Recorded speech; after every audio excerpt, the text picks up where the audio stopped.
සුවපත් වේවා ආයු වැඩේවා ඔබට රටට මුළු ලෝකයටම ඒ සුව බෝ වේවා කියලා ප්‍රාර්ථනා කරනවා. මාර්තු මාසයේ 10 වෙනිදා උදෑසන 2022 අවුරුද්දේ පත්තරමේන්තුව රැස් වෙන්න සූදානම්. දේවාලේ නැත දෙවියෝ ඒ දෙවොලේ මන් දෙවියෝ එහෙම කියන දේවාලේ කපුවන්ගෙන් සෑහෙන ප්‍රවේශම් වෙනවා. දේවාලේ නෙවෙයි දෙවියෝ ඉන්නේ දෙවියෝ මම තමයි කියන කපුවන්ගෙන් හරියට ප්‍රවේශම් වෙනවා. මොස්කව් ආරංචි මාර්ග සඳහන් කරනවා යුක්‍රේනයේ ජීව අවි පර්යේෂණාගාර 30ක් විතර ක්‍රියාත්මකයි. ඒවායේ ඇන්ත්‍රැක්ස් ඊට පස්සේ කොලරාව ඇතුළු වෛරස් වර්ග විශේෂයෙන්ම වැඩි දියුණු කරමින් පවතින කොරෝනා වෛරස් එකත් ඒ පර්යේෂණාගාරවල තියෙනවා කියලා. දැන් මේ වෙනකොට යුක්‍රේනය සාකච්ඡා කරමින් පවතිනවා මේ ජීව අවි පර්යේෂණාගාරවලට මොකද කරන්නේ? මේවා ලෝකයට හමුවට ගියොත් මේවා ලෝකයට හෙළිදර වුණොත් මොකද වෙන්නේ? ප්‍රශ්නේ තියෙන්නේ මේ ජීව අවි පර්යේෂණාගාරවලට ෆන්ඩ්ස් අරමුදල් සපයලා තියෙන්නේ ඇමරිකා එක්සත් ජනපදය. එහෙමයි මොස්කව් ආරංචි මාර්ග සඳහන් කරන්නේ. ලෝකයේ ආරක්ෂාව ලෝකයේ ප්‍රජාතන්ත්‍රවාදයේ ආරක්ෂාව වෙනුවෙන් තමන්ට උත්තරීතර අයිතියක් ඇතයි කියන දේවාලේ කපුවන්ගෙන් ප්‍රවේශම් වෙන්න ඕන කියලා කියන්නේ ඒ නිසයි. මේ යුක්‍රේන රුසියා ගැටලුවත් එක්ක ලංකාව වගේ රටවල් පවා මුහුණ දෙන ජෛව දේශපාලන භූදේශපාලන තත්ත්වයන් පිළිබඳව හොඳ සාක්ෂි අපිට හොයාගන්න පුළුවන්. මේ පිළිබඳ සිරස්සල අද දවසේ ජාතික පොත් අතර තියෙනවා. හැබැයි ප්‍රධාන සිරස්සල ඒව නෙවෙයි. මොනවද අද දවසේ ප්‍රධාන සිරස්සල?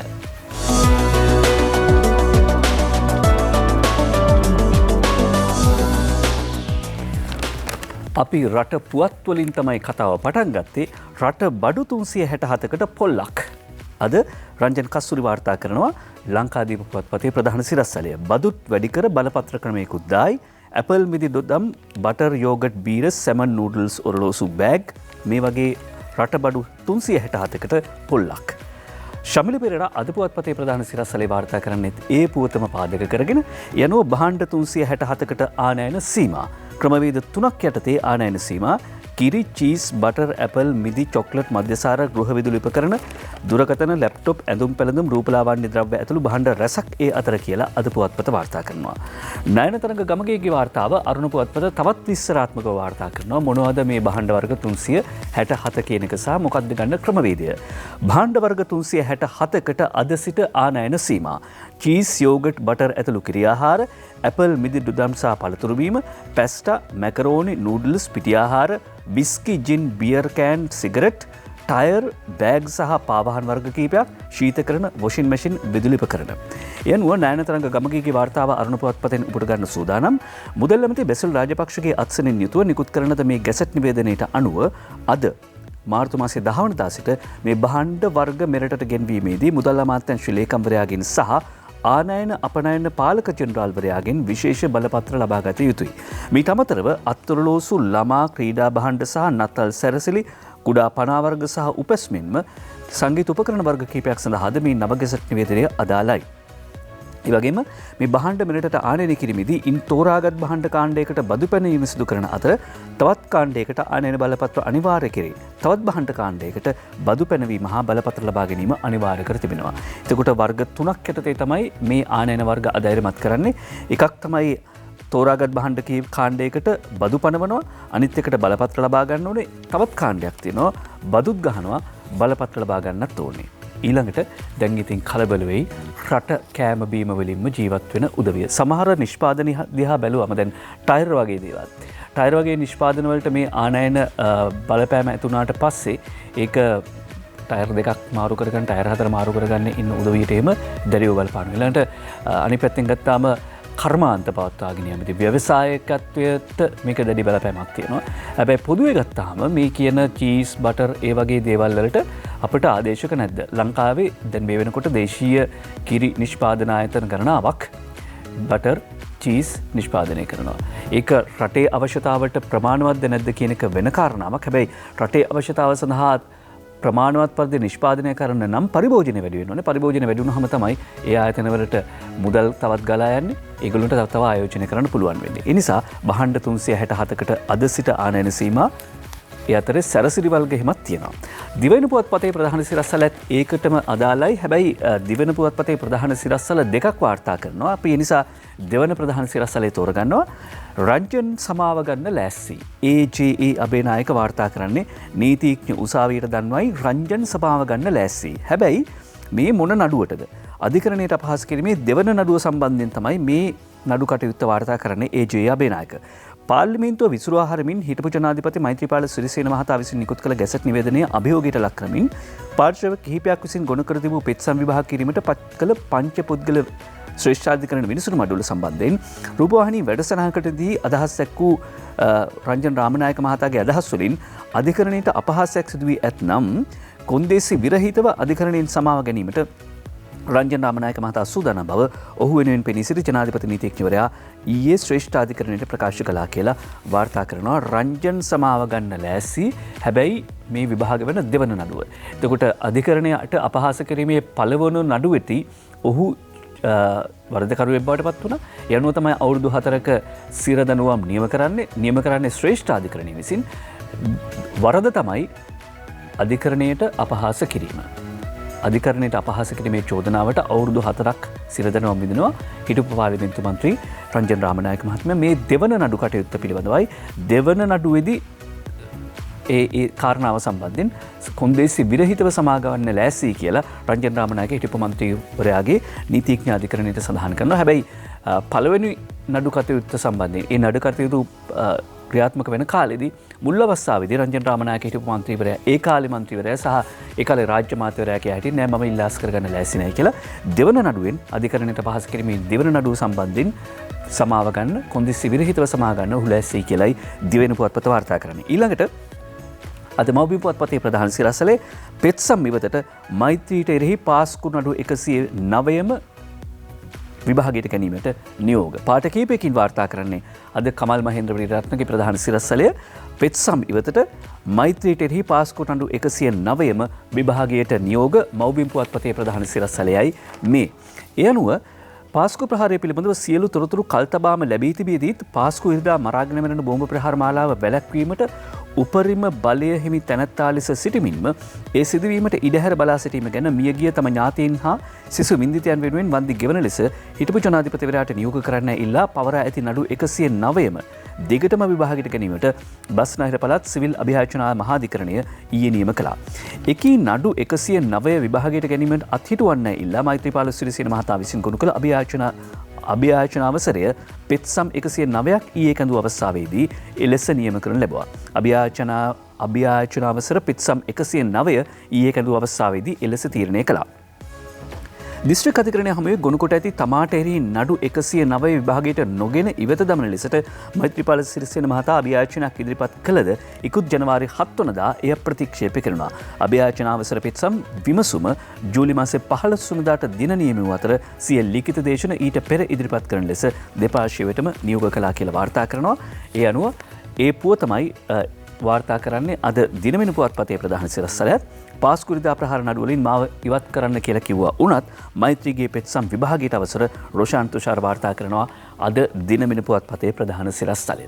මේ තමයි සිංහල මාධ්‍යයෙන් පළවෙනි ජාතික පුවත්පත් 6 අද දවසේ ප්‍රධාන සිරස්තල.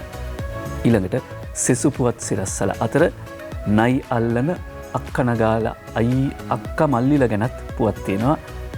මේ අපි ජීවත් වෙන්නේ සර්පයන් ගහන නගරයක. සර්පයන් ගහන පුරවරයක. අද 10 වෙනිදා බ්‍රහස්පතින්දා හෙට 11 සිකුරාදා විදුලිය තෙල් අර්බුදය සඳුදා අඟහරුවාදා වන විට අවසන්. ඒ කියන්නේ 14:15 කියන දවස් වෙද්දී විදුලිය අර්බුදය අවසන්. සෙනසුරාදා වනට පෝලිම් නැති වේවි. යොහාන් බාසුර වාර්තා කරනවා රට තුළ උද්ගත වී ඇති විදුලි සහ khනිජ තෙල් අර්බුදය ලබන සඳුදා හෝ අඟහරුවාදා වන විට අවසන් වනු ඇතැයි බලශක්ති ඇමති ගාමිණී ලොකුගේ මහත්මයා සඳහන් කරනවා. රජයේ සතුව මේ වන විට ඉන්ධන මෙට්‍රික් ටොන් 20000ක සංචිතයක් ඇති අතර ඉන්ධන මෙට්‍රික් ටොන් 32000ක නැවකින් ගොඩබාමින් සිටින බව කී අමාත්‍ය ලොකුගේ සෑම නගරයකම පිරමුහල් වලට ඉන්ධන සපයමින් තිබීම නිසා හෙට හෝ සෙනසුරාදා වන විට පිරමුහල් වලට පෝලිම් නොසිට ඉන්ධන ලබාගත හැකි තත්වයකට පත් වනු ඇති බවට විශ්වාසය පළ කළා. විදුලි බල මණ්ඩලයට බලාගාර පවත්වාගෙන යාමට අවශ්‍ය ඩීසල් සහ දැවිතෙල් ලබා දී තිබෙන නිසා විදුලිය කැපීම ක්‍රමානුකූලව අඩු කිරීමට හැකි වේ යයි බලාපොරොත්තු වන බවත් මේ මාස 5 වෙනිදා වන විට විදුලිය කැපීම නතර වී ඇතැයි කීවත් තවමත් සමහර ස්ථානවල පොඩි විසන්ධි කිරීම සිදු වන බවත් අමාත්‍යවරයා කීවේ කියලා යොහාන් බාසුර වාර්තා කරන අකුරක් නෑරමුන්න කිව්වා. හැබැයි මේ අතරේ කාසල්රි මවුස්සෑකලේ ජලාශවල ජල මට්ටම සීඝ්‍රයෙන් පහත බැහැලා තියෙනවා. අද නෝවුඩ් රංජිත් රාජපක්ෂ පින්තූරෙකුත් එක්කම ඒක වාර්තා කරනවා ලංකාදීප පුවත්පතට මෙන්න මේ තරමටම ජල මට්ටම පහත වැටිලා. මවුස්සෑකලේ ජලාශය ඉදිකිරීමේදී ජලාශයට යට වූ පැරණි මස්කලිය නගරයේ පන්සලද කෝවිල් සහ මුස්ලිම් පල්ලියේ නටබුන්ද මේ වන විට මතුවී තිබෙනවා. කාසල්රුයි ජලාශයේද ජල මට්ටම අඩුවීම නිසා එම ජලාශය ඉදිකිරීමේදී යට වූ හින්දු කෝවිලක නටබුන් මතුවී ඇති අතර ජලාශයේ දූපත් රැසකටම මේ නිසා පාගමනින් ගමන් කිරීමට හැකියාව ලැබී තිබෙන බව වාර්තා කරනවා අද නෝවුඩ් රංජිත් රාජපක්ෂ. රංජිත් රාජපක්ෂේ වාර්තා කරනවා එතකොට කාසල්රි මවුස්සෑකලේ ජලාශය පහලටම හිඳිලා ගිහිල්ලා තියෙනවා. පරණ මස්කලිය නගරය පේන තැනට පත්වලා තියෙනවා. එතරම් එහෙම නැත්නම් පරණ මස්කලිය නගරේ නටබුනුත් පේන්න පටන් ගත්තා කියලා. එතකොට 1991 අවුරුද්දේ අද වගේ දවසක තමයි අලුත් මස්කලිය නගරය හදන්න ආරම්භ කළේ කියලා ඉතිහාසය හොයලා බැලුවහම පේන්න තියෙනවා. 1990 අද වගේ දවසක මාර්තු මාසයේ 10 වෙනිදාවක තමයි නව මස්කලිය නගරය ස්ථාපිත කිරීම පටන් අරගෙන තියෙන්නේ. පරණ මස්කලිය නගරේ මේ දවස්වල බලා ගන්න පුළුවන් කාසල්රි මවුස්සෑකලේ ජල මට්ටම පහත බැහැති තියෙන නිසා. ඔය අතරේ අදත් පැය 3යි 3 කාලක් විදුලිය කැපෙයි කියලා වාර්තා කරනවා. අදත් පැය 3යි 3 කාලක් විදුලිය කැපෙයි. කෝටි 12000ක් පාඩු ලබන ඛනිජ තෙල් සේවකයන්ට කෝටි 52ක බෝනස් ශ්‍රීරාන් රණසිංහ වාර්තා කරනවා. ඒ අතරේ අද දිවයින පුවත්පතට මේ වාර්තාව ගෙන ඉන්නේ ශ්‍රීරාන් රණසිංහගේ වාර්තාව. ඒ අනුව කෝටි 12000ක් පාඩු ලබන ඛනිජ තෙල් සේවකයන්ට බෝනස් ලැබිලා තියෙනවා කියලා සඳහන් කරනවා. බෝනස් ලැබෙනවා කියලා බරපතල ආර්ථික අර්බුදයකට ලක් කර රුපියල් කෝටි 12000ක් පමණ පාඩු ලබා තිබෙන තෙල් සංස්ථාව හා තෙල් තොග ගබඩා පර්යන්ත සේවකයන් 5200ක පමණ පිරිසකට අප්‍රේල් මාසයේ සඳහා වන රුපියල් කෝටි 52ක ප්‍රසාද දීමනා බෝනස් ලබා දීමට අධ්‍යක්ෂ මණ්ඩලය අවසර ලබා දීලා තියෙනවා කියලා වාර්තා කර සිටින්නේ. කාට අහිමි වුණත් සාදු මල් පිපියන් සැමදා කියලා ප්‍රාර්ථනා කරනවා. හැරෙන්නට වෙන මොනවද තියෙන්නේ? ගෑස් සිඟය යලි උග්‍ර වෙයි. ජනතාව සිලින්ඩර කරගහගෙන 4 අතේ කියලා අද වාර්තා කරන්නේ ලංකාදීප පුවත්පත. නිමල කොඩිතුවක්කගේ වාර්තාවක් මේ. ගෑස් සිඟේ යලි උග්‍ර වෙයි. ගෑස් සිඟේ හේතුවෙන් රට පුරා ගෑස් අලෙවිසල් ඉදිරිපිට ඊයේ දිනේ දිගු පෝලිම් දැකගත හැකියි. ඇතැම් ගෑස් අලෙවිසල් ගෑස් සීමිත ප්‍රමාණයක් තිබූ අතර සමහර ගෑස් අලෙවිසල් ගෑස් නොමැතිව වසා දමා තිබුණා. කොළඹ නගරයේ ඇතුළු දිවයිනේ නගර කිහිපයක ඊයේ ගෑස් බෙදා හැරීම සිදු වූ අතර එම ගෑස් තුග ප්‍රමාණවත් නොවන බව වෙළඳ සැල් හිමියෝ සඳහන් කළා. ගෑස් අලෙවිසල් ඉදිරිපිට ආයි අර පරණ බෝඩ් එක ගෑස් නැත කියන බෝඩ් එක ගහන්න පටන් ගත්ත කියලායි වාර්තා කරන්නේ ලංකාදීපය. හැබැයි ලිට්‍රු ගෑස් සිලින්ඩර 65000ක් වෙළඳ පොළට. ඒකත් යොහාන් බාසුර වාර්තා කරනවා ලංකාදීපයට. ලිට්‍රු ගෑස් සමාගම ඊයේ වන විට කිලෝ 12.5 ගෑස් සිලින්ඩර 65000ක් පමණ වෙළඳ පොළට සැපයූ බව එම සමාගමේ උසස් නිලධාරියෙක් ලංකාදීපයට කියලා තියෙනවා. ගෑස් සැපීම අද දිනේදී තවදුරටත් ඉහළ දැමීමට බලාපොරොත්තු වන බව කී ඒ නිලධාරියා ගෑස් අලෙවි නියෝජිතයන්ට ඊයේ දිනේදී ගෑස් ලැබීම නිසා බොහෝ ස්ථානවල ගෑස් මිලදී ගැනීමට තිබූ දිගු පෝලිම් දක්නට ලැබුණා. හැබැයි ඒක අද අඩු වෙන්න පුළුවන්. ඩොලර් ගෙවා ගෑස් නිදහස් කරගත් එක නැවක තොග ගොඩබෑමෙන් පසුව ඉතිරි නෞකා දෙක නිදහස් කරගන්නා බවත් සැපයීම යථා තත්ත්වයට පත්වන විට පෝලිම් නැතිව නැති බවත් එම නිලධාරියා සඳහන් කළා කියලා අද ලංකාදීප පුවත්පත කියනවා. ගෑස් හිඟයක් ඇති වෙයි කියලා කියපු නිසා තමයි ගෙදර ගෑස් ටැංකියේ ටිකක් ඉතිරිව තිබුණ උනත් ගිහිල්ලා තව ටැංකියක් ගන්න. එහෙම නැත්නම් ගෑස් හිඟයක් ඇති වෙයි තව දින 3කටයි ගෑස් තියෙන්නේ කියලා කියපු ගමන් ගෙදර තියෙන ගෑස් ටැංකිය එහෙම නැත්නම් අමතර ගෑස් ටැංකියට ගෑස් පුරව ගන්න එක සිරිතක්. ඒක කරන්න වෙනවා. ඒ නිසා තමයි පරිභෝජනයේ ඉහළ ගිහිල්ලා එකපාරටම ඉල්ලුම වැඩි වෙන්නේ. කොහොමුණත් ඊයේ සිලින්ඩර් 65000ක් නිකුත් කරලා තියෙනවා. එක නැවක ගොඩබෑමේ කටයුතු සිදු කෙරමින් පවතිනවා. ඒ නිසා අද මේ ප්‍රමාණය තවත් වැඩි කරන්න පුළුවන් වෙයි කියලා ලිට්‍රෝ සමාගම කියන්නේ. ඒ නිසා ඉතිරි නැවුදකෙත් ගෑස් තොග ගොඩබෑමට LC එක ඕපන් කරගන්න. එහෙම නැත්නම් ණයවර ලිපි නිකුත් කිරීම සහ නැත්නම් ණයවර ලිපි විවෘත කිරීමට මහ බැංකුවෙන් මුදල් ලැබුණොත් ඔවුන්ට ඒ කටයුතු කරගන්න පුළුවන් කියලා සඳහන් කරනවා. ඒ අතරේ ඖෂධ මිල වැඩි කිරීම ගැන සලකා බැලීමක් පිළිබඳව වාර්තා කරනවා. බෙහෙත් මිලත් වැඩි වෙන්න පුළුවන්. රංජන් කස්තුරි වාර්තා කරන රාජ්‍ය අමාත්‍ය චන්න කියයි ඖෂධ මිල වැඩි කිරීමට සලකා බලනවා. ඖෂධ මිල ඉහළ දැමීම කෙරෙහි සලකා බලන බල ඖෂධ නිෂ්පාදනයේ සැපීම නියාමනයේ රාජ්‍ය අමාත්‍ය චන්න ජයසුමන මහත්මයා සඳහන් කරනවා. ඩොලරේ මිල ඉහළ යාම සහ ඖෂධවල මිල ලෝක වෙළඳ පොලේ ඉහළ යාම පිළිබඳව සලකා බලා එම පියවර ගන්නා බව තමයි සඳහන් කර සිටින්නේ. වගේම යොහන් බාසුර වාර්තා කරනවා ඩොලර් නැතිව ආහාර කන්ටේනර් 2500ක් වරාය හිර වෙලා අත්‍යවශ්‍ය ආහාර ද්‍රව්‍ය අඩංගු කන්ටේනර් 2500කට වැඩි සංඛ්‍යාවක් නිදහස් කර ගැනීමට නොහැකිව කොළඹ වරායේ නැවතත් ගොඩ ගැසී ඇතැයි අත්‍යවශ්‍ය ආහාර ද්‍රව්‍ය ආනයනකරුවන්ගේ සංගමයේ නිලධාරියෙක් පැවසීය. දැන් අත්‍යවශ්‍ය ආහාර ද්‍රව්‍ය කියලා කියනවා. මේ අතර ඇත්තටම අත්‍යවශ්‍ය ආහාර ද්‍රව්‍යයක් තියෙන්න පුළුවන්. සීනි, කඩල පරිප්පු, වියලි මිරිස් වගේ දේවල්, කරවල, කොත්තමල්ලි වගේ දේවල්. හැබැයි මීට කලින් මේ අත්‍යවශ්‍ය ආහාර ද්‍රව්‍ය ආනයනය කරන ආනයනකරුවන්ට මුදල් අමාත්‍යාංශය දැනුම් දුන්නේ විශේෂයෙන්ම සහල් වර්ග එහෙම සහල් පාලනය එහෙම සහල් ආනයනය සඳහා අවසර දුන්නේ පෞද්ගලිකයට ගෙන්නන්න පුළුවන්. හැබැයි ඒ ඩොලර් Tamanට හොයාගන්න පුළුවන්. එහෙම නැතුව ගෙන්නන්න එපා කියන උපදෙස් තමයි දුන්නේ. ඒ උපදෙස් ඉක්මවා ගිහිල්ලා දැන් ආනයනය කරලා ඊට පස්සේ නෑ මෙච්චරක් තියනවා කියලා කිව්වම ඒක හරිද වැරදිද කියන ප්‍රශ්නයක් සමාජය හමුවේ තියෙනවා. ඊළඟට මේ ඩොලර් නැතුව කන්ටේනර් ආහාර කන්ටේනර් 2500ක් තියෙනවා කියනවා. මේ ඇත්තටම අත්‍යවශ්‍ය ඒවද නැද්ද කියන එකත් වෙනම ප්‍රශ්නයක් කියලා අනිත් පැත්තෙන් හොයන්න වෙනවා. ඒ අතරේ බහුජාතික සමාගම් අවුරුදු කාලේ පොල්තෙල් පෝලිමක් හදන්න හදනවා. පොල්තෙල් පෝලිමක් මවන්න හදනවා. පාරම්පරික පොල්තෙල් නිෂ්පාදකයන්ගේ සංගමේ සභාපතිවරයා කරන ප්‍රකාශය අද ප්‍රදීප් ප්‍රසන්න සමරකෝන් සහ චමින්ද සිල්වා දිවයින පුවත්පතට වාර්තා කර සිටිනවා. ඒ අනුව ගිය අවුරුද්දෙත් මතකයි මෙහිම ඩෙගා නැටීමක් නැටුවා. ප්‍රදීප් ප්‍රසන්න සමරකෝන් වාර්තා කරන විදියට මේ සංගමේ ඒ කියන්නේ පාරම්පරික පොල්තෙල් නිෂ්පාදකයන්ගේ සංගමේ ප්‍රධාන ලේකම් බුද්ධික සිල්වා මහතා කියනවා ඊයේ දිවයිනට බහුජාතික සමාගම් වලට සම්බන්ධ වෙලා ඉන්න පිරිපහදු කරන ආයතන ටිකේ පෞද්ගලික බහලුම් වල පොල්තෙල් විශාල ප්‍රමාණයක් ගබඩා කරලා සංගවා තබා සිංහල අලුත් අවුරුදු සමයේදී පොල්තෙල් පෝලිමක් හදලා රාජ්‍ය අපහසුතාවට පත් කරන්නයි මේ සමාගම් උත්සාහ දරන්නේ. පාරිභෝගික ජනතාවට සාධාරණ මිලට පොල්තෙල් නිෂ්පාදනය කරන්න අපි ලෑස්ති. අපි නිෂ්පාදනය කරන පොල්තෙල් ටික හරියාකාරව දේශීය පාරිභෝගිකයට ලබා දෙන්න කටයුතු කරන ලෙස අපි රජෙන් ඉල්ලනවා. අපි මේ සම්බන්ධයෙන් පාරිභෝගික අධිකාරියට දැනුම් දුන්නා. දැන් මේ බහුජාතික සමාගම් උත්සාහ කරන්නේ රට පුරා නැති පොල්තෙල් හිගයක් මවාපාලා පොල්තෙල් පෝලිමකුත් ඇති කරලා පොල්තෙල් මිල ඉහළ දාන්න කියලා පාරම්පරික පොල්තෙල් නිෂ්පාදකයන්ගේ සංගමය සඳහන් කරන බව අද දිවෙන පුවත්පත වාර්තා කරනවා. දිවෙන පුවත්පතේ මුල් පිටුවේ වාර්තා වන පුවතක් ඒ. මුදල් සම්බන්ධ ගැටලුවක් තියෙනවා.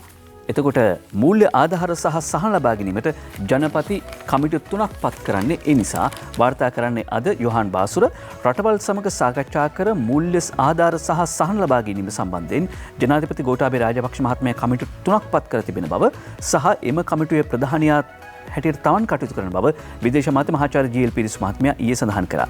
චීනය, ජපානය සහ මැද පෙරදිග රටවල් එක්ක එම කමිටු තුන සාකච්ඡා කළා ඉදිරියේදී අවශ්‍ය කරන සහන ලබා ගැනීම සඳහා කටයුතු කරන බව සඳහන්.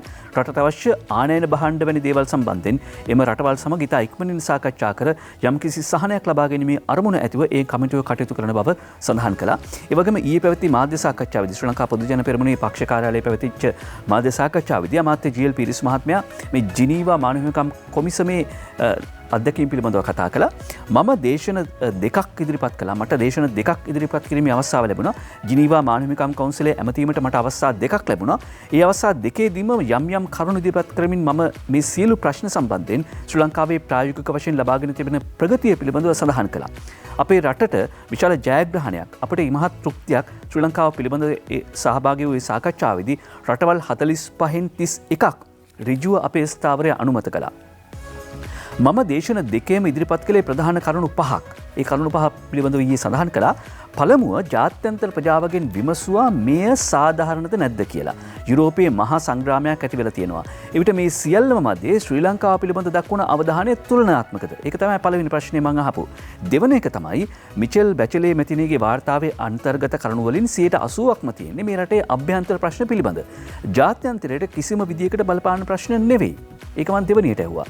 තුන්වන කාරණාව මම මත කරපු මේ විදියට අපේ රටේ අභ්‍යන්තර ප්‍රශ්න පිළිබඳ විමර්ශන පවත්වනවා නම් වෙන රටවල් සම්බන්ධයෙන් විමර්ශනය නොකර විශේෂයෙන් ලංකාව පිටිපස්සේ පමණක් මේ විදියට ලුහු බඳින්නේ ඇයි කියන කාරණාව.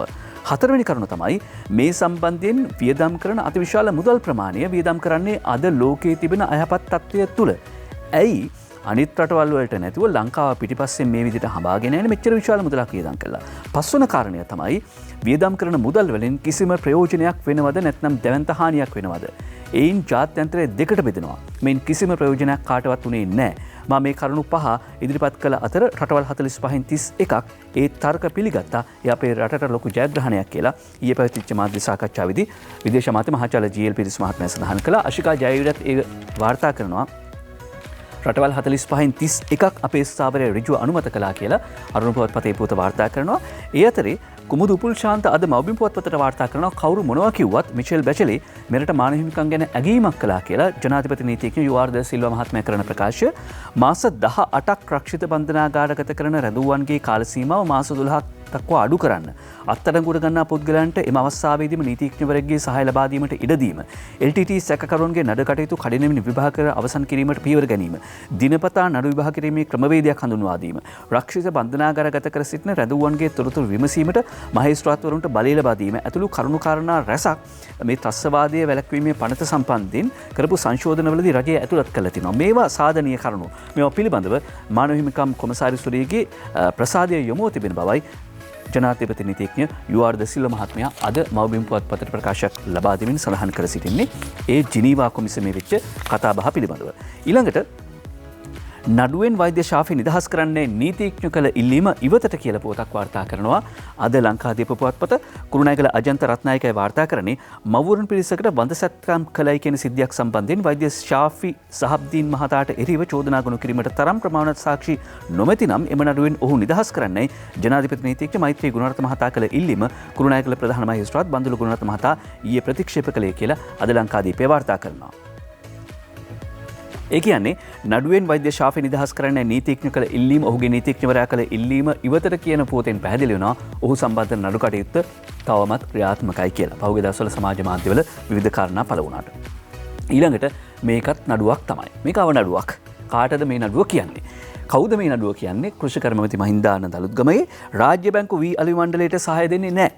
හැබැයි මොල් හිමියන්ට නම් මොල් මුදලාලට නම් බිලියන ගණන් ණය දෙනවා. නිර්මාණ ගුණරත්න වාර්තා කරන්නේ මේ දුක් ගැනවිල්ල මේ අවනඩුව කියන්නේ කෘෂිකර්ම මැතිතුමා රාජ්‍ය බැංකු වී අලුවි මණ්ඩලයට සහාය දෙන්නේ නැහැ කියලායි ඔහු සඳහන් කරන්නේ. ඒ අනුව වාර්තාව තවදුරටත් නිර්මාණ ගුණරත්න මව්බිම් පුවත්පතට උපුටා දක්වනවා.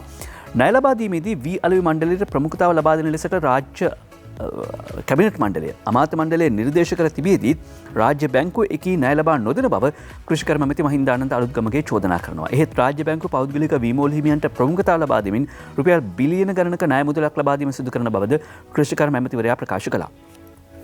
වී මිලදී ගැනීමේ ක්‍රියාවලියේදී තවමත් පෞද්ගලික වීමෝල් හිමියන් සමග රාජ්‍ය බැංකුව මැදිහත්ව කටයුතු කරනවා. කෘෂිකර්ම මැතිවරයා කියන්නේ මේ වන විට වී අලුවි මණ්ඩලයේ වී මෙට්‍රික් ටන් 70,000ක ප්‍රමාණයක් මිලදීගෙන ඇතැයි ඔහු කිව්වා. හැබැයි අමාත්‍යාංශයේ ඉලක්කය වුණේ වී අලුවි මණ්ඩලය මගින් වී මෙට්‍රික් ටන් ලක්ෂ 2ක ප්‍රමාණයක් මිලදී ගන්න. සහල් මිල ආණ්ඩුවට පාලනය කරන්න පුළුවන් වෙන්නේ රජයේ සතුව වී සංචිතයක් තිබුණොත් පමණයි. පිට රටින් සහල් ආනයනය කළහොත් එහෙම නැත්නම් ඒක තමයි විකල්පය. ඒ නිසා වී අලුවි මණ්ඩලය මගින් වී මිලදී අරගෙන මෙට්‍රික් ටන් ලක්ෂ 2ක විතර සංචිතයක් පවත්වාගෙන ගියොත් තමයි රජයට වී මිල එහෙම නැත්නම් සහල් මිල පාලනය කරන්න පුළුවන් වෙන්නේ. ඒ නිසා තමයි අමාත්‍ය මණ්ඩලය අනුමැතිය ලබා දෙන්නේ රාජ්‍ය බැංකු වලට මේ වී අලුවි මණ්ඩලයට මුදල් ලබා දෙන්න කියලා. ඇමතිවරයා කියනවා මුදල් ලබා දෙන්නේ නැහැ. හැබැයි මහා පරිමාණ වීමෝල් හිමියන්ට නම් ඔවුන් විශාල වශයෙන් ණය ලබා දෙනවා. ඇත්තටම රාජ්‍ය බැංකුවල ණය, ඒ කියන්නේ රාජ්‍ය බැංකු සහ පෞද්ගලික බැංකු, වාණිජ බැංකුවල ණය මුදල් මතින් තමයි, ඒ මගින් තමයි බොහෝ වෙලාවට මේ මහා පරිමාණ වීමෝල් හිමියන් විශාල වශයෙන් වී තොග රැස් කරගන්නේ. එහෙම රැස් කරගෙන අනිත් පැත්තෙන් ජනතාව පීඩාවට පත් කරනවා කියන කාරණාව පහුගිය දවස්වල වාර්තා වුණා. ඒකට වී අලුවි මණ්ඩලය උත්සාහ ගන්නවා රාජ්‍ය බැංකුවලින් ණය ලබාගෙන ඒක කියන්නේ සහල් මිල පාලනය කරන්න ඒටකට ඉඩ දෙන්නේ නැහැ කියන එක තමයි අමාත්‍යවරයා මේ නෝකඩුව කියන්නේ. ඔවුන් අපි මේ නෝකඩුව කිව්වා. ඊළඟට නිර්මාණ ගුණරත්න තවදුරටත් වාර්තා කරනවාද මව්බිම් පුවත්පතට කෘෂිකර්මාන්තයේ ජාතික ප්‍රතිපත්තියක් හැදුවේ ඉතිහාසයේ ප්‍රථම වතාවට කියන සිරස්සලේ. සෞභාගී දැක්ම ප්‍රතිපත්ති ප්‍රකාශයේ 32 වෙනි පිටුවේ කියනවා පැහැදිලිවම කෘෂිකර්මාන්තය වෙනුවෙන් ජාතික ප්‍රතිපත්තියක් සකස් කරනවා කියලා. ඒ නිසා පළමු වතාවට තමයි ලංකා ඉතිහාසයේ අපි අවුරුදු පුරා වසරක කාලයක් මේ ජාතික ප්‍රතිපත්තිය සකස් කිරීම සඳහා මේ රටේ විද්වත් කමිටුවක ක්‍රියාකාරීත්වය ඇතිව මේ ජාතික ප්‍රතිපත්තිය හැදුවේ. කෘෂි දත්ත ගබඩාවක් නිර්මාණය කර අවසන් කරලා තියෙනවා. තරුණයන්ගේ කෘෂි වගාවට යොමු කිරීමේ සැලසුම් මේ වැඩපිළිවෙලේ තියෙනවා. තරුණයන් කෘෂි වගාවට යොමු කිරීමේ සැලසුම් මේ වැඩපිළිවෙලේ තියෙනවා. අපි 70 දශකයේ මිරිස් ලංකාවට ආනයනය කළා තියෙනවා. සමාවෙන්න 70 දශකයේ අපි මිරිස් ලංකාවේ නිෂ්පාදනය කළා තියෙනවා. අද ඒ කියන්නේ 2020 වෙනකොට 100% මිරිස් ආනයනය කරනවා. අපි අද 65%ක් අල ආනයනය කරනවා. 65%ක් ලූණු ආනයනය කරනවා. මේ සියල්ල අපේ රටේ හදන්න පුළුවන්. වී වර්ග 17ක් අපි ආනයනය කරනවා. ඒ නිසා අද අපේ රටේ වැඩි අවධානයක් යොමු කරලා තියෙනවා අපේ ආණ්ඩුව මේ රටෙන් වැඩිම ආනයනය කරන අල ලූණු මිරිස් අවශ්‍ය බීජ සියල්ල මේ අවුරුද්ද වෙනකොට අපි හදලා ඉවර කරනවා. ලබන අවුරුද්දේ ඉඳලා හෙක්ටාර 25000ක් අපි හඳුනගෙන මේ සියලු භෝග මේ රටේ වගා කිරීමේ ජාතික කෘෂිකාර්මික සංග්‍රාමයක් ආරම්භ කරන්න බලාපොරොත්තු වෙනවා. ඒ වගේම තමයි අපේ දෙපාර්තමේන්තුවේ තියෙන වෙනම පර්යේෂණාංශ. හැබැයි මේ පර්යේෂණාංශ විසින් හයිබ්‍රිඩ් බීජ වලට ප්‍රමුඛ ස්ථානයක් දීලා නැහැ. මේ ඔක්කොම කරන්නේ පෞද්ගලික අංශය. ඒ නිසා අපි වැඩසටහනක් ක්‍රියාත්මක කරලා තියෙනවා. දැන් දෙමුහුන් බීජ, හයිබ්‍රිඩ් බීජ සියල්ල පිළිබඳ පර්යේෂණ අපේ පර්යේෂණ ආයතන වලින් කරනවා. ඒ වගේම කෘෂිකර්ම දෙපාර්තමේන්තුවේ වෙනම යන්ත්‍රෝපකරණ ඒකකයක් තියෙනවා. ඒක අවුරුදු 20ක් තිස්සේ වහලා. අනුරාධපුරයේ වෙනම ඉංජිනේරු ඉන්නවා. එයාලා තමයි කෘෂිකර්මාන්තයට අලුත් තාක්ෂණය ගෙන්න කටයුතු කරන්නේ. මේ විදිහට ජාතික ප්‍රතිපත්තිය මගින් කටයුතු කරනවා කියලා සඳහන් කරද්දී අනිත් පැත්තෙන් මේ කියනවා රාජ්‍ය බැංකු වී මිලදී ගන්න ණය දෙන්නේ නැහැ කියලා කොහොමද ජාතික ප්‍රතිපත්තියක් හැදුවා කියනවා. ජාතික ප්‍රතිපත්තියේදී එක කාරණාවක් අල ලූණු මිරිස් වගේ මේ රටේම නිෂ්පාදනය කරන්න පුළුවන් දේවල් එහෙම නැත්නම් මේ රටේම වගා කරන්න පුළුවන් භෝග වර්ග වලින් ස්වයං පෝෂිත කරන ඉලක්කයක් තියෙනවා කියලා කියනවා. දඹුල්ලේ ගෝවිබිම් 37ක හාහා පුරාකයා අර්තාපල් අල අස්වැන්න නෙලනවා. අර්තාපල් උඩරට ප්‍රදේශයට තමයි හඳුන්වා දුන්නේ 1950 දශකයේ විතර තමයි හඳුන්වා දෙන්නේ මතකයේ නිවැරදි නම් මේ වගාව නුවරඑළිය දිස්ත්‍රික්කයේ විශේෂයෙන්ම ඔය වැලිමඩ වගේ ප්‍රදේශවල තමයි අර්තාපල් වගා කරන්නේ. නුවරඑළිය දිස්ත්‍රික්කයේ වගා කරන අර්තාපල් අල දඹුල්ලේ වගා කොට එහි මංගල අස්වනු නෙලීම මේ දිනවල සිදු කරන බව මධ්‍යම පළාත් කෘෂිකර්ම දෙපාර්තමේන්තුව සඳහන් කරනවා. ගොවීන් ඉතාමත්ම සාර්ථක අස්වැන්නක් ලබා ගනිමින් පවතින බව තමයි දඹුල්ලේ කේකේ ආර්යදාස වාර්තා කරන්නේ. දඹුල්ලේ ගොවිබිම් 37ක හාහා පුරා කියලා අර්තාපල් අස්වැන්න නෙලන්න පටන් ගත්තා කියලා වාර්තා කරනවා. මේ තමයි කෘෂිකර්ම අමාත්‍යාංශය කරපු වැඩ කියලා ඕන්න මේ ගොවීන් පෙන්නනවා. අනිත් පැත්තෙන් ගත්තම මහා භාණ්ඩාගාරයේ ඩොලර් මිලියන 400ක්වත් නැහැ කියලා මහා බැංකුව අධිපති හමු වීමෙන් පසු හර්ෂකයයි කියලා නිර්මාණී ගුණරත්න වාර්තා කරනවා. පාර්ලිමේන්තු මන්ත්‍රී ආචාර්ය හර්ෂද සිල්වා කරන ප්‍රකාශය ඩොලර් මිලියන 400ක මුදලක්වත් මේ වන විට මහා භාණ්ඩාගාරයේ සතුව නොමැති බව සමගි ජන බලවේගයේ පාර්ලිමේන්තු මන්ත්‍රී ආචාර්ය හර්ෂද සිල්වා පවසනවා. මේ වන විට ණය මුදල් වශයෙන් ඩොලර් මිලියන 900ක මුදලක් ශ්‍රී ලංකා රජයේ ඉන්දියාවට ගෙවිය යුතුයයිද මන්ත්‍රීවරයා සඳහන් කළා කියලා මවබිම වාර්තා කරද්දී අද දිවයින පුවත්පත කියනවා ඩොලර් එක 230 සීමාවෙම තියාගන්න ඕනේ නැහැ. එහෙම එකක් අපි කියන්නේ නැහැ කියලා මහ බැංකුව දෙන උපදෙස් වාර්තා කරනවා. ඩොලරය 230 සීමාවෙම සිර කළ යුතු නැහැ කියලා මහ බැංකුව අධිපතිවරයා කරන උපුටා දක්වමින් අද වාර්තා කරනවා දිවයින පුවත්පත.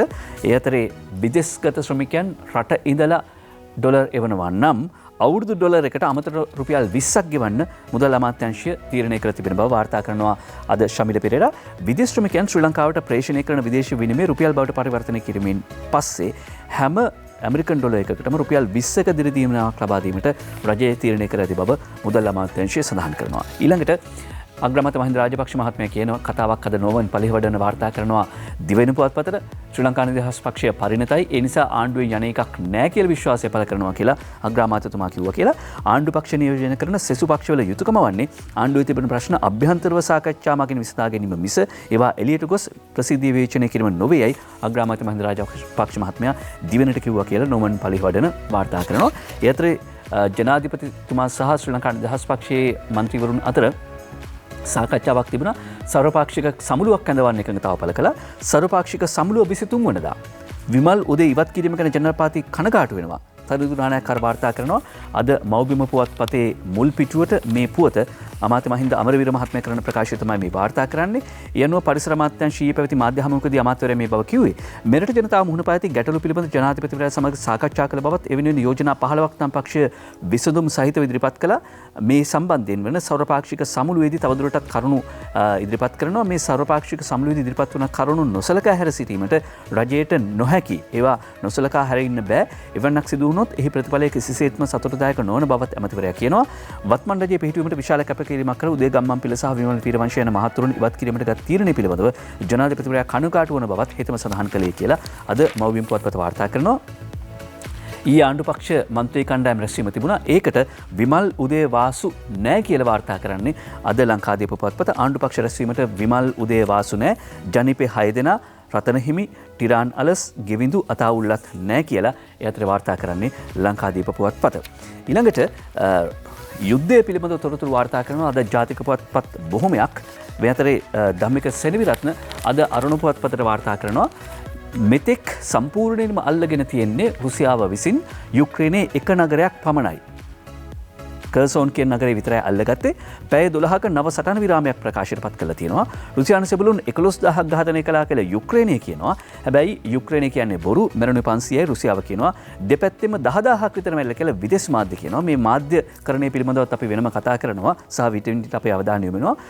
යුක්‍රේන හමුදා පසුබැසීමට ලක් වෙලා කියලා ඇමරිකානු හමුදා සඳහන් කරනවා. යුක්‍රේන හමුදා පසුබැසීමට ලක් වෙලා කියලා යුක්‍රේන ප්‍රතිපහාර හමුවේ රුසියානු හමුදා පසුබැසීමට ලක්ව ඇති බවත් ඇමරිකානු බුද්ධ්‍යංශය සඳහන් කරනවා. රුසියාව යුක්‍රේනයේ ආක්‍රමණය කිරීම ආරම්භ කළා අදට දවස් 15යි. රුසියානු හමුදාවන්ට මෙතෙක් යුක්‍රේනයේ අගනුවර වන කිව් අල්ලා ගැනීමට නොහැකි වීම ජාත්‍යන්තර යුද විශ්ලේෂකයන්ගේ දැඩි අවධානයට යොමු වෙච්ච කාරණයක්. කොහොම වුණත් කිව් අගනුවරට රුසියානු හමුදා ඉතාම සමීපව සිටිනවා. නගරය ඇතුලේ දරුණු ගැටුම් පවතින බවත් විදේශ මාධ්‍ය වාර්තා කරනවා.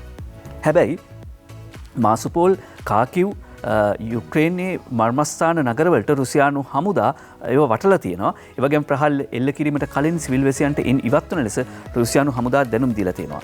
ඒ වගේම මේ දවස් 15 ගත වෙද්දී රුසියානු ජනාධිපතිවරයා කියනවා තමන් පනවන සම්බාධක බටහිර රටවල් හඬවනු ඇති බව පුටින් කියනවා.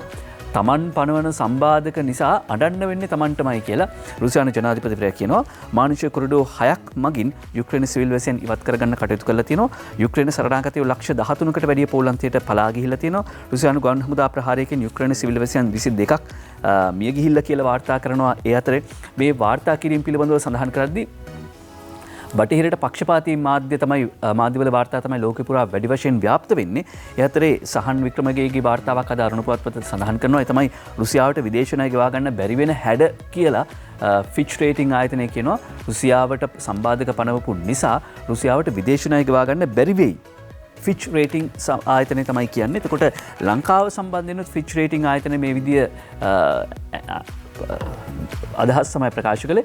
ගෙවා ගන්න බැරි වෙයි කියලා රේටිංස් වලින් පහළ දැම්මා. ඒකට මේ සියලු ආයතන, කියන්නේ සමහර ජනමාධ්‍ය ආයතන, ඊට පස්සේ මේ විදියට මේ විවිධ සංවිධාන ෆිච් රේටිං වගේ ආයතන, ඊට පස්සේ සිවිල් සංවිධාන, මේවා කවුරු වෙනුවෙන්ද ක්‍රියාත්මක වෙන්නේ කියන කාරණාව දැන් ලංකාවේ ගැටලුවේදී අපිට පේන්නේ මේක අපේ ගැටලුවක්නේ. අපි ඒ ගැටලුව ඇතුළ මැදිහත්කරුවේ පාර්ශ්වකරුවෙක් විදිහට ඉන්නවනේ. ඒ නිසා අපිට පේන්නේ නැහැ. හැබැයි අපෙන් පිට ගැටලුවකදී කොහොමද මේ සංවිධාන, සමහර ඔය වර්ගීකරණ ආයතන, මූල්‍ය වර්ගීකරණ ආයතන, එහෙම නැත්නම් ජාත්‍යන්තර ජනමාධ්‍ය කොහොමද මේ වගේ ගැටලුවලදී යටත් විජිතවාදය වෙනුවෙන් පෙනී හිටින නිසා යටත් විජිතවාදයට එරෙහිව පෙනී හිටින්නේ කොයි ආකාරයෙන්ද කියලා පේන්න තියෙනවා. අද පුවත්පත පිටු දෙකක් පුරා පළ කරනවා යුක්‍රේන මාර්තුවේදී ඩෙන්බාස් ආක්‍රමණයට සූදානම් වන සිටියා කියන පුවතක්. ඒ කියන්නේ මේ ඇත්තටම මේ පුවත ඇත්තනම්, ඒ කියන්නේ රුසියානු ආරක්ෂක අමාත්‍යාංශයේ රහසිගත ලිපියකින් අනාවරණ කරන කාරණය ඇත්තනම් රුසියානු ආක්‍රමණය අර හොරාට ඉස්සෙල්ලා කිහිල් කැන එළියට පැනීමක් හා සමානයි. ඒ කියන්නේ යුක්‍රේනිය මාර්තුවේදී ඩෙන්බාස් ආක්‍රමණයට සූදානමින් සිටියා. යුක්‍රේන හමුදාවන් මාර්තු මාසයේදී එරට ඩෙන්බාස් ප්‍රදේශ වෙත ආක්‍රමණයක් දියත් කිරීමට සැලසුම් කරමින් සිටි බවට තොරතුරු ඇතුළත් රහසිගත වාර්තාවක් හමු වූ බව රුසියානු ආරක්ෂක අමාත්‍යාංශය කියනවා. ඒ අනුව මේ සැලසුම මගින් යුක්‍රේන හමුදාව එරට නැගෙනහිර පළාතේ පිහිටි ඩෙන්බාස් ප්‍රදේශයේ පිහිටි ඩෙනෙටෙක්ස් සහ ලුහාන්ස්ක් කියන ප්‍රදේශ වෙත දරුණු පහර දීමක් සිදු කිරීමට සූදානම්ව තිබුණා කියලා මේ අනාවරණ කරන මේ තොරතුරු කියන්නේ රුසියානු හමුදාව. ඒ නිසා ඇත්ත නැත්ත අනාගතයේදී හෙළිවෙයි. හැබැයි යුක්‍රේනයේ මාර්තුවේදී ඩෙන්බාස් ආක්‍රමණයට සූදානමින් සිටියා. ඩෙන්බාස් කියලා කියන්නේ යුක්‍රේනයේ යටතේ තියෙන ප්‍රදේශයක්.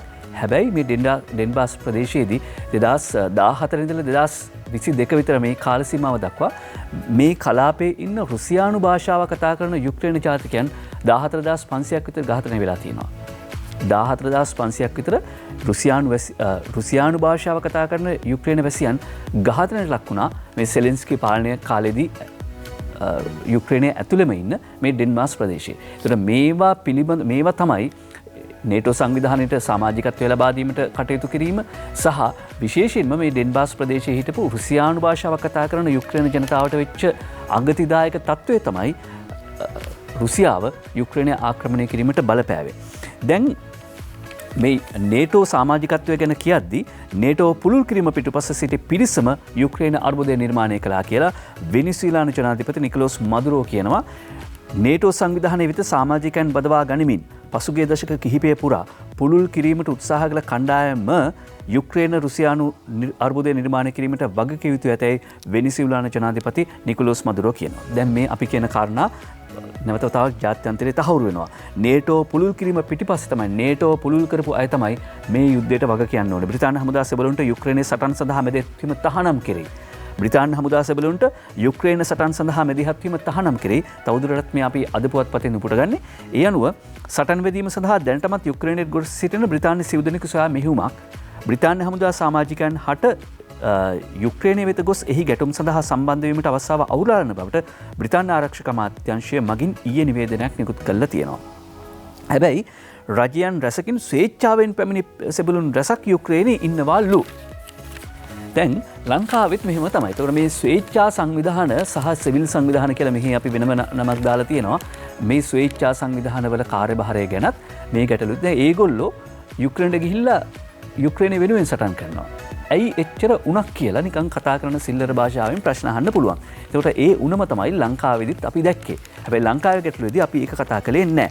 දැන් නේටෝ පුළුල් කිරීම පිටිපස්සේ සිටි පිරිසම තමයි අර්බුදය නිර්මාණය කළේ. බටහිර මාධ්‍ය මේ ඝාතනය මේ ආක්‍රමණයත් එක්කම සිද්ධ වෙච්ච සිවිල් ජනතාවට වෙච්ච හිරිහැර පුංචි දරුවන්ට කාන්තාවන්ට එහෙම වෙච්ච හිරිහැර ඉතාම සංවේදී පින්තූර ජාත්‍යන්තර මාධ්‍යයේ පළ කරනවා. හැබැයි ඔවුන් වසන් කරන කාරණාව තමයි රුසියාව යුක්‍රේනයට ගැහුවේ යුක්‍රේනය දඩමීමා කරගෙන තවත් කවුරු හරි ඒ කියන්නේ යුක්‍රේනය පපට් එකක් බවට පත් කරපු නිසා. අද සජිත රෝහිණ ලියගේගේ ලිපියක් තියෙනවා මව්බිම් පුවත්පතට Zelensky is a puppet not a hero. Zelensky ඒ කියන්නේ යුක්‍රේන ජනාධිපතිවරයා ඔහු පපට් එකක්. එහෙම නැත්නම් ඒ කියන්නේ ඔහු රූකඩයක්. ඔහු වීරයෙක් නෙවෙයි. සෙලෙන්ස්කියෝ මේ අහපන් දැන්වත් රට බහරදියන් නේටෝවේ අටමගලට යුක්‍රේනය බිලි නොදියන් කියන සිරස්සලෙන් ආකර්ශනීය සිරස්සලයක් රුසියාව ප්‍රහාරක ස්ථාවරයේම සිටිමින් කෙමෙන් යුක්‍රේනය අත්පත් කරගනිමින් සිටි. එය බටහිර මාධ්‍ය බොහෝ විට සංගවමින් යුක්‍රේනයේ වීරත්වයට පත්කොට එහි නායකයා සැබෑ වීරයෙකු බවට නම් කරමින් බටහිර මාධ්‍ය මේ බෙහෙවුම බලවත් ක්‍රියාත්මක කරනවා. නුඹලා පුළුවන් තරම් යුක්‍රේනයේ ශක්තිමත් රුසියාවට මුහුණ දෙන්න බව කියාපල්ලා. එහි නායකයා සටන් මෙහෙවමින් යුද පෙරමුණේ සිටින බවත් කියාපල්ලා. මේ තමයි බටහිර මාධ්‍යවලට ලැබිච්ච උපදෙස්. ඒ උපදෙස් තමයි පහුගිය දවස්වල වාර්තා කළේ. සෙලෙන්ස්කි කොහොමද සටන් පෙරමුණේ ගිහිල්ලා සටන් මෙහෙවනවා කියලා වාර්තා කළා. මේ මිනිහම හමෝඩෙක් නේටෝ හරි බටහිර යුරෝපයේම හරි ඇමරිකාව හරි තමන්ට එක්ව යුදවදවි කියලා මේ මිනිහා හිතුවේ. ඒ තරම් ඒ අය බොළඳ විදියට විශ්වාස කළා. ඒ හයිය ඇතිව ඔහු රුසියානු ජනාධිපතිට නිඳා කළා, අපහාස කළා, ගහගන්න තරමට කතා කළා. දැන් ගහගන්න පිටියට ආවට පස්සේ දැනගත්තේ යුක්‍රේනයට කවුරුවත් නැහැ කියලා. ඒ නිසා Zelensky is a puppet not a hero කියලා වාර්තා කරනවා. ඒ වගේම රුසියාව ප්‍රකෝප ගන්වන්න හොඳම උපාය තමයි රුසියන් සීමාවේ තියෙන යුක්‍රේනයට අපි උදව් කරන්න ඕනේ. යුක්‍රේනය අපි නතු රාජ්‍යයක් බවට පත් කරගන්න ඕනේ. යුක්‍රේනයේ රුසියාවෙන් තර්ජන තියෙනවයි කියලා පසුබිම හදන්න ඕනේ. මේ සඳහා තමයි බටහිර ක්‍රියාත්මක කළේ මාධ්‍ය ව්‍යාපෘතිය. දැන් ඒකේ ප්‍රතිඵල අත්විඳිනවා. ඒ නිසා මේ ගැටලුව ගැන ටිකක් අපි පුළුල්ව කතා කරමු කියලා යෝජනා කරමින් සජිත රෝහිත ලියනගේ ලිපිය තෝරගත්තා. ඒ අතරේ කල් ඉක්ුත්වන රියදුරු බලපත්‍රවල කාලය දීර්ඝ කරයි. ඒ ලංකාවේ තොරතුරු නව බලපත්‍ර වෙනුවෙන් తాවකාලික බලපත්‍රයක් නිකුත් කරනවා. කල් ඉක්ුත්වන රියදුරු බලපත්‍රවල කාර්යය දීර්ඝ කළයි. රජයේ විධායක සේවා 17ක් අද සේවයෙන් ඉවතට කියලා වාර්තා කරන්නේ අද පුවත්පතමයි. මුල්පිටුවේ ළඟට පෞද්ගලික දත්ත ආරක්ෂණ කෙටුම්පත සංශෝධන සහිතව ඊයේ පාර්ලිමේන්තුවේදී සම්මත වුණා. මෙහිදී අමාත්‍ය නාමල් රාජපක්ෂ මහත්මයා කරපු ප්‍රකාශය වාර්තා කරන දිනේෂ් සමරකෝන් පෞද්ගලික දත්ත ආරක්ෂණ පනත් කෙටුම්පත මගින් මාධ්‍යවේදීන්ගේ අයිතිවාසිකම් කපාදු වෙන්නේ නැහැ කියලා අමාත්‍යවරයා සඳහන් කළා. මොකද ඕනම මාධ්‍යවේදියෙක් Tamanගේ වාර්තාවන්හි අඩංගු දත්ත පිළිබඳ වගකීම බහර ගන්නවා නම් කුමන පනතක් ගෙන ආවත් මාධ්‍යවේදීන්ට ප්‍රශ්නයක් ඇති වෙන්නේ නැහැ. අපිට උවමනා කරන්නේ දැන් උප්පැන්න ගන්න වෙනම පොලිමක් තියෙනවා, හැඳුනුම්පත ගන්න වෙනම පොලිමක් තියෙනවා, පාස්පෝර්ට් එක ගන්න වෙනම පොලිමක් තියෙනවා, කසාද සහතිකය ගන්න වෙනම පොලිමක් තියෙනවා, මරණ සහතිකය ගන්න තව පොලිමක් තියෙනවා. මේ ක්‍රමය එක තැනකට ගේන්න මේ පොලිම් ක්‍රමය නැති කරන්න අමාත්‍යවරයා සඳහන් කළා. ඊළඟට ජූනි මාසයට කලින් තවත් ජාතික පාසල් 542ක් අධ්‍යාපන පද්ධතියට එකතු වෙනවා කියලා අධ්‍යාපන අමාත්‍ය දිනේෂ් ගුණවර්ධන මහත්මයා කරපු ප්‍රකාශය දිනමින වාර්තා කරනවා. ඇඹිලිපිටියේ කඩදාසිකම් වල යලි අරබීමට යයි කෝටි 350ක ආයෝජනයක්. ඒත් අද දිනමින පුවත්පත වාර්තා කරන්නේ ජයන්තගේ හමුවට ගිය මාධ්‍යවේදීන්ට වරාය රැකබලුන් හරස් වෙයි. හිටපු රාජ්‍ය අමාත්‍ය ජයන්ත සමරවීර මහත්මයා අමාත්‍යංශයේ තමන්ට තිබිච්ච බඩු බාහිර ආදී බාහිර දුන්නා. විනිතායම් ගමගේ වාර්තා කරනවා අමාත්‍යංශයෙන් ආපු නියෝගයකට තමයි ජයන්තගේ මාධ්‍ය හමුවට ගියපු මාධ්‍යවේදීන්ට වරාය රැකවලුන් හරස් වෙයි කියලා කියන්නේ. හැබැයි වරායමති රෝහිත අබේගුණවර්ධන මහත්මිය කියනවා පරීක්ෂණයක් කරන්න උපදෙස් ලබා දුන්නා. අමාත්‍යංශ උපදෙසක් නෙවෙයි. ක්‍රිෂාන් පතිර ජයසූරියයි මේ බව වාර්තා කරන්නේ මව්බිම් පුවත්පතට. ඊළඟට අර පහුගිය දවස්වල වාර්තා වෙච්ච ඛේදනීය සිදුවීම පිළිබඳව පසු කතා වාර්තා කරනවා. බදුල්ලේ පාලිත ආර්යවංශගේ වාර්තාවක් ලංකාදීපේ අතේ කරගට එනකම් වත්ති වැඩ කළා ඔබ හැදුවේ රජිනක් කරන්න. ඒ නැතුව මහා මග මේ විදියට මිය යන්න නෙවෙයි කියලා රාජේශ්වරීගේ තාත්තා කරන ප්‍රකාශය වාර්තා කරනවා. රටම හැඬවූ බදුල්ල පාසල් සිසුවිගේ ඛේදවාචකය 18 හැවිරිදි ධර්මරාජා ලිදියාගේ ඝාතනය සම්බන්ධයෙන් මේ වාර්තා කරන්නේ. ඇය පාසල නිම වී හාලියල සිට බස් රථයකින් පැමිණ උඩුවර 7 කණුවෙන් බැහැලා 2ට පමණ තමන්ගේ ගෙදරට එද්දි තමයි මේ අනතුර සිදු වෙන්නේ. අනතුර සඳහා ඝාතකයා යොදාගත් බවට කියන සැකකරු යොදාගත් බව කියන පොරවත් ඡායාරූපය පළ කරනවා. කොමුණත් මේ සැකකරු අත්අඩංගුවට ගත්ත කියලා ඒ අතරේ වාර්තා කරනවා. අද ජාතික පුවත්පත් ඒ බව වාර්තා කර සිටියා. ඊළඟට ඒ පුවත කිව්වන් පස්සේ නයි අල්ලන අක්කා මලෝ ගැන පුවත වාර්තා කරනවා. ශ්‍රීනාත් ප්‍රසන්න ජයසූරිය මනුෂ්‍ය වාසයන්ට රිංගන විෂගෝර සර්පයන් අල්ලලා රක්ෂිත වනාන්තරවලට මුදාහරින අක්කයි මල්ලි ඉන්නේ කොට්ටාව ප්‍රදේශයේ. කොට්ටාව සමන්පුර ප්‍රදේශයේ කියලා තමයි වාර්තා කරන්නේ. මේ අක්කයි මල්ලි මේ වෙනකොට මේ විදිය නයි සර්පයන් අල්ලලා ඔවුන්ව බේරලා නයි සර්පයෝ විෂගෝර සර්පයන් 300කට වැඩි ප්‍රමාණයක් කැලේට මුදා හැරලා තියෙනවා කියලා වාර්තා කරනවා. හැබැයි මේ වගේ වැඩ පුහුණුවකින් පස්සේ කරන්න ඕනේ. මේ අක්කගේ මල්ලිගේ තාත්තා සර්පයන්ට බෙහෙත් කිරීම වගේ කටයුතු කරනවලු. ඒ නිසා ඒ පුහුණුව තියෙනවා. ඒ වගේම අනිත් පැත්තෙන් ගත්තම විවෘත විශ්වවිද්‍යාලේ මේ සම්බන්ධ පාඨමාලාවකුත් හදාරලා තිනවා. දැනගෙන තමයි මේ වගේ වැඩ කරන්න ඕනේ. නොදැන වුණත් සමහර වෙලාවට අපිව තල්ලු කරනවා මෙතෙක් කල නොදැන හිටි වැඩ කරන්න. අද රළු බැරල් නමා විල් බැරෝ හදන දෙපා අහිමි සරත් පිළිබඳ වාර්තාව අරුණ පුවත්පතින් උපට ගන්නවා. අරුණ පුවත්පත තමයි මේ වාර්තාව ඉදිරිපත් කරන්නේ. අපි හැම විටම මේ වගේ වාර්තාවලට ඉඩක් දෙන්න සූදානම්. ගැමුණු චන්ද්‍රලාල් ගාල්ලේ ඉඳලා අරුණ පුවත්පතට වාර්තා කරන්නේ රළු බැරල් නමලා විල් බැරෝ හදන දෙපා අහිමි සරත්. දෙපා අහිමි වුණත් පොළොව මත හිටගන්න මෙහෙම චරිත ගැන අපිට දැනෙන්නේ ලොකු වීරත්වයක්. ඒ නිසා තමයි අපි පත්තරමින්තියේදී මේ වගේ ලිපි වැඩිපුරම තෝරගන්නේ. මම කලින් කලේ වඩුමඩුවක වැඩ. මෙහෙම කියන්නේ ගාල්ලේ ඉමදුව සරත් මාපලගමගේ මහත්මයා. දවසක් පාරේ වැඩට යනකොට තමයි අනුතරක් සිදුනේ. මං එහෙම කියලා වැටුනේ නෑ. කොහොම හරි මට පුළුවන් දෑත කර්මාන්තයෙන් වැඩ කළා. කොසු විදල් හැදුවා. සපත්තු මැහුවා. ඒත් ඒ වගේ ලොකු ආදායමක් ගන්න බැරුව නිසා තමයි වීල් බැරෝ හදන්න පටන් ගත්තේ. දැන් අවුරුදු 10ක් වෙනවා වැඩේ පටන් අරන්. දෙයියනේ කියලා වැඩේ හොඳට කරගෙන යනවා. පාන්දර 4ට තමයි වැඩ පටන් ගන්නෙ. දවසකට මම කොහොම හරි වීල් බැරෝ තට්ටු 7ක් හදනවා. ඒකෙන් රුපියල් 7000ක විතර ලාභයක් තියෙනවා. එහෙම කියලා මේ විදිහට කියන දවසකට තට්ටු 7ක් හදනවා. දවසකට රුපියල් 1000ක විතර ලාභයක් තියෙනවා කියලා. එහෙම කියලා මේ දෙපා අහිමි වීරයාගෙන් ණය ඉල්ලන්න එහෙම යන්න එපා. දවසකට රුපියල් 7000ක් ලාභයක් ලබන්න ඕනේ. 7 වැඩි කිරීම 30. ඊට පස්සේ 2,10,000යිනේ මාසෙට ආදායම ඔහොම කියලා ණය ඉල්ලන්න කරදර කරන්න යන්න එපා. ගන්න තියෙන ආදර්ශයක තමයි දෙපා අහිමි වුණත් ඔහු මහ පොළොව මත නැගී සිටින වග. අහස් ගව්ව ගැන ලිපියක් පළ වෙනවා. ඒ ලිපියෙන් අපි නිමා කරමු. රජිත බස්නායක අහස් ගව්ව වින්දනීය සිනමා කියවීමේදී ආරාධනා චිත්‍රපටයේදී චිත්‍රපටය පිළිබඳව ලියන්නේ සීත හිමගිර සීත නොදැනුණු ආරාධනා චිත්‍රපටය. විශේෂ වෙන්නේ ආරාධනා චිත්‍රපටයේ කතාව කෙසේ වෙතත් චිත්‍රපටයේ ඇතුළත් වූ ගීත දශක 3-4ක කාලයක් තුලදීම තවමත් අඛණ්ඩ ජනප්‍රියත්වයක් රඳවාගෙන තිබෙන බව WD අමරදේවයන් ගායනා කරන ආරාධනා ගීතය.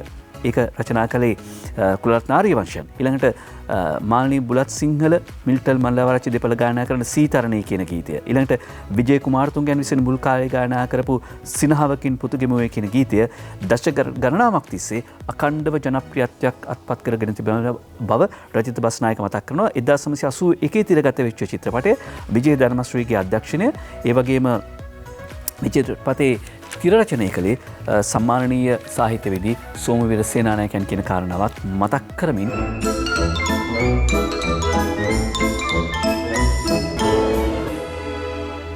කබ්‍රාල් මහත්තයා මෙදසල විසිල්ලයකුත් ගහගෙන සින්දුවකුත් කියාගෙන යනවා. රුපියල පාවී සුළඟේ පාවී රුපියල යාවී ඩොලර් ගලාවී බැංකු පිරේවී මාසිතේ පැතුම් කියලා අනුරතේනුවරට එහෙම හිතනවා. ඊට පස්සේ MD විරත්නගේ මරිසිපාල පොකට් කාටුන් එක ඊපෙරේද අගමැතිතුමා කියපු කතාවක් තමයි මරිසිපාලට ඇහිලා තියෙන්නේ. අගමැතිතුමා කියනවා මේ රටේ කාන්තාවන් දුක් විඳින බව ජනාධිපතිතුමා දන්නවලු. ජනාධිපතිතුමා දන්න දේවල්. ජයරත්න වික්‍රමසිංහගේ ෆේස්බුක් පොකට් කාටුන් එක දිවයිනින් තෝරගන්නවා. පාර්ලිමේන්තු ආපන ශාලාවේ දියර කිරි නැතිව සමහර මන්ත්‍රීවරු යකා නටලලු බං. එතකොට කැකිරිත් නැතිව ඉන්න අපි නටන්නේ මොකාටද බං? ඒගොල්ලෝ කිරි නැතුව එහෙම නැතුව නම් යකාට අපි කැකිරිත් නැතුව ඉඳිද්දි මොකාට නටන්න ඕනේද? ජයරත්න වික්‍රමසිංහ අහන්නේ. හසන්ත විජයනායකගේ හුරේරා පොකට් කාටුන් එක විදුලි ඉන්ධන අර්බුදය ලබන සතියේ මුල ඉවරයි කියලා ලොකුගේ කියනවා. ලොකුගේ බොරු කියන එක ඉවර වෙන්නේ කවදද සර්? අංජනගේ කාටුන් එක දිනමිනෙන් අසත්‍ය පුවත්වලට රැවටෙන්න එපා මත්පැන් හිඟ වෙන්නේ නැහැ කියලා සුරාබදු කුමසාරිස් කියනවා. අම්මෝ අපි බය වුණු තරමක්. දවසේ 14 තෝරගන්නේ ඕකයි තත්ත්වයට කලින් විදුලි අබේනායකගේ දවසේ 14 දැවිතෙල් ගල් අඟුරු ඩීසල් නැතිවාට විදුලිය දිය හැකිලු දහවල සහ රැට න්‍යෂ්ටික බලාගාරය ගොඩ නැගුදාට විදුලිය දුන් පියා නම දෙමු SBට. ඕකයි තත්ත්වය. ඊළඟට අනුරාධ හිරිපිටියගේ නිදහස් පක්ෂ ජනපති හා කතා කර අඩු කරගෙන ඉන්න විටදී හිතේ බර ගම්මන් පිළ විමල් ආවත් කපා ඉර මෛත්‍රී හෙමින් පිටේ උනි වසාදොර. මෛත්‍රී මෛත්‍රී මෛත්‍රී මෛත්‍රී හිමින් පිට උනි වසාදොර. කල්පනා කරලා බලන්න වෙන දේවල්, පේන දේවල්, දකින්න දේවල් කල්පනා කරලා බලන්න එන්න තියෙන තුන්වන මාත්‍රාව ගත්තද නැද්ද? ගත්තේ නැත්නම් ගන්න. පරිස්සමෙන් ඉන්න. ආයුබෝවන්.